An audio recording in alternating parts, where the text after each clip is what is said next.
फख्र है, ये कौम के फख्र है, कौम के फख्र है। फकर है, पूरे कौम का फकर है। पूरे कौम के फकर मुनीर को शाबाशी देते हुए इन्हें फील्ड मार्शल बना दिया गया है भाई। और ये सुनकर कोई भी कहेगा कि क्या बात है सर, क्या बात है सर, क्या बात, ये बात है। सुभान, सो बेसिकली मुनीर को ये जो इनाम मिला है वो ऑपरेशन सैंडोगंज जो इन्होंने किया था उसकी विक्ट्री पे मिला है यार। और उन्हें ये इनाम अपने 11 एयरबेस और 9 आतंकी ठिकानों के साथ साथ 100 से ज्यादा आतंकवादियों के मारे जाने के बाद मिला है।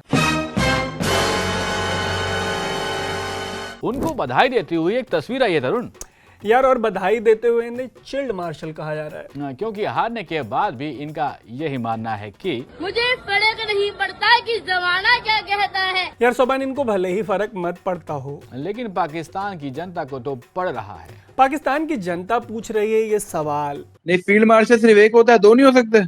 और इस वायरल स्पेस में पाकिस्तान की जनता ने एक बड़ी मांग उठाई है। उनका कहना है कि औरंगजेब में आखिर ऐसी क्या कमी है कि उनको फील्ड मार्शल नहीं बनाया जा सकता है। सुनिए यार, इतने लोगों को प्रमोशन मिल रहा है, उसको मतलब उसको औरंगजेब के पीछे दुनिया पागल हुई है, उसका भी कुछ कर देते हैं एक ही हाथ सांस में। नहीं, फील्ड मार्शल सिर्फ एक होता है, दो नहीं हो सकते।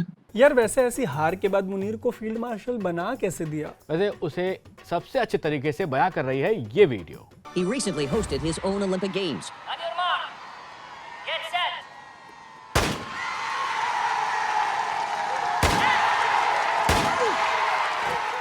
At which he won 14 gold medals. यार चलिए, मुनीर को ना फील्ड मार्शल बनने की बधाई मिले यार। हाँ, क्योंकि पाकिस्तान वाले कह रहे हैं कि वो जीते हैं इसलिए उनको ये पद मिला है। अरे जीते तो हैं, बट फेक न्यूज फैलाने के मामले में। सुभान, जब किसी ने गूगल से पूछा कि आखिर मुनीर जो है उनके ना अचीवमेंट्स हैं क्या, हाँ, तो जवाब ये आया कि सिंधु समझौता सस्पेंड करवाना और फेक न्यूज को फैलाना। सो फेक न्यूज वाली इस फेक कंट्री में आयूब खान जो हैं फील्ड मार्शल बनने के बाद 1965 में हारे और 2025 में ऑपरेशन सिंदूर में मिली हार के बाद मुनीर को फील्ड मार्शल बना दिया गया। वाह।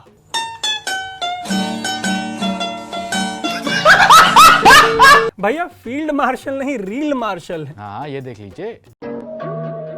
बड़े बोल तरह के केस मामे टूट करते अजे सारे रूट। सो फेक न्यूज वाले जो इस देश के रील मार्शल हैं उनसे देश की जनता सबूत मांग रही मेरे भाई। और पहला सवाल क्या पूछ रही है? पूछा है कि भारत में जो मिसाइल गिराए पाकिस्तान ने उसके सबूत कहाँ हैं? ये सुन लीजिए। हमारे पास कोई विजुअल एविडेंस नहीं। इस पूरी प्रेस कॉन्फ्रेंस में एक तस्वीर नहीं दिखाई गई कि हमारा कोई फतह मिसाइल भारत के किसी जगह लगाओ। Not a single picture. दूसरा सवाल पूछा है कि अमेरिका के जो मिसाइल कॉपी किए थे वो यूज क्यों नहीं किए गए। मेरा ये सवाल है कि हमने बाबर जैसे एडवांस क्रूज मिसाइल क्यों इस्तेमाल नहीं किए। जो टमाहाक क्रूज मिसाइल जो अमेरिकन था उसका एडवांस वर्जन है, हमने बकौल नवाज शरीफ उसको कॉपी किया था। और तीसरा सवाल पूछा है कि इंडिया ने पाकिस्तान के नुकसान का सैटेलाइट इमेज दिया। पाकिस्तान ने सैटेलाइट इमेजेस क्यों नहीं दिए? मैंने बल्कि पाकिस्तान की एक एयरबेस का जो रनवे है वो सैटेलाइट इमेज में तबाह हुआ देखा है। मैंने आपको कल उसका गड़ा भी दिखाया था, तो वो पता चलता है। तो पाकिस्तान की तरफ जो है वो तो सैटेलाइट से चीजें आ गई हैं, लेकिन क्या पाकिस्तान ही को नहीं चाहिए? अगर भारत की इमेजेस रिलीज कर रहा है, अगर सैटेलाइट कंपनियां, चीन की सैटेलाइट कंपनी ने इमेज रिलीज किया जिसमें नूर खान एयरबेस को उन्होंने बताया कि नुकसान हुआ है, उन्होंने 2-3 और पाकिस्तान की एयरबेसिस का दिखाया। ये चीन की सैटेलाइट है। इंडिया की सैटेलाइट कावा के पता नहीं उसका क्या नाम है, उसने भी जारी किया और ये कंफर्म हो रहे हैं दोनों।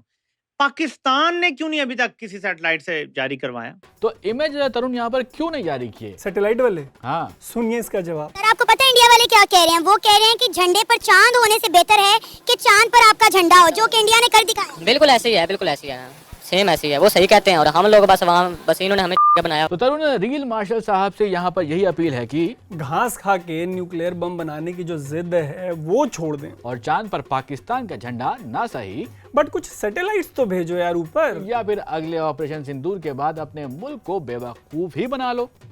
इस सवाल के साथ ही मतलब कि बेवकूफ बनाते रहोगे अपने मुल्क को अगले ऑपरेशन के बाद भी। इसी सवाल के साथ हम लोग लेते हैं अभी के लिए अलविदा और मिलेंगे आपसे अगले एपिसोड में। मेरा नाम है सैयद सोबान। मेरा नाम है तरुण और आप देख रहे हैं द साबुन शो।